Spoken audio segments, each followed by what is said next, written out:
I have an acquired brain injury. And what that means is that, my brain hit the side of my skull in my head, and it was from, an accident. So for me, it happened on a mountain biking accident in the US. And Abby is like, I think you're I believe somebody will willingly do that. wanting to ride down mountains over rocks and roots and jumps. But it makes me feel alive. I love it so much.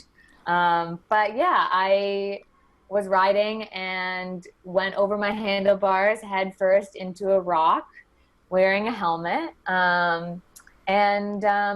Instantly in that moment, the moment after, the bike landed on me and I was like lying on the ground and I just did not feel okay. And I had some injuries before in my life.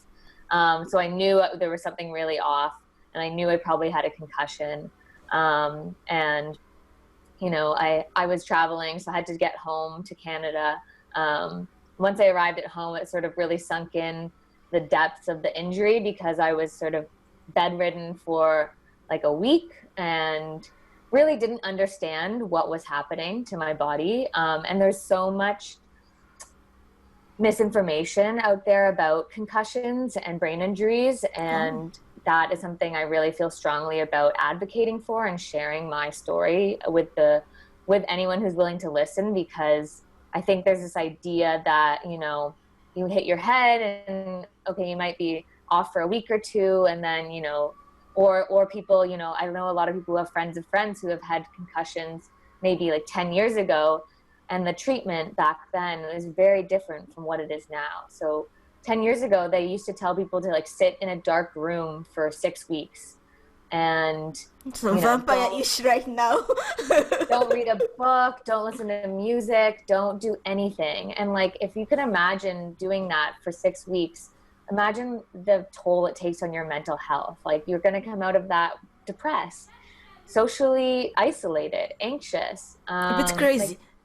You can't, human beings are social beings. Like, we cannot exist in darkness for extended periods of time and think it won't affect us.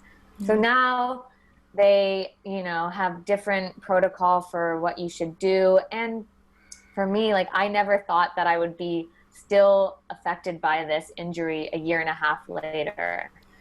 But it affects every day of my life. I'm like super sensitive to loud noises, loud music.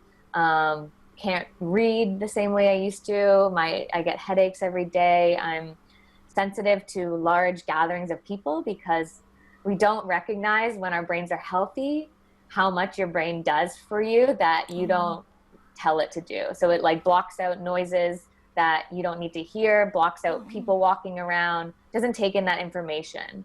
So my brain, because it's injured, doesn't do that. So it's on like overdrive. If you think about something that's really anxious or something, it's like watching everything, needs to know what's happening. Like, it's just wild how many systems in your body a brain injury can affect. And so I'm just here to advocate for brain health. And if you do have a concussion, to get the right care you need and to be gentle with yourself, because it can be a long healing process and very frustrating healing process.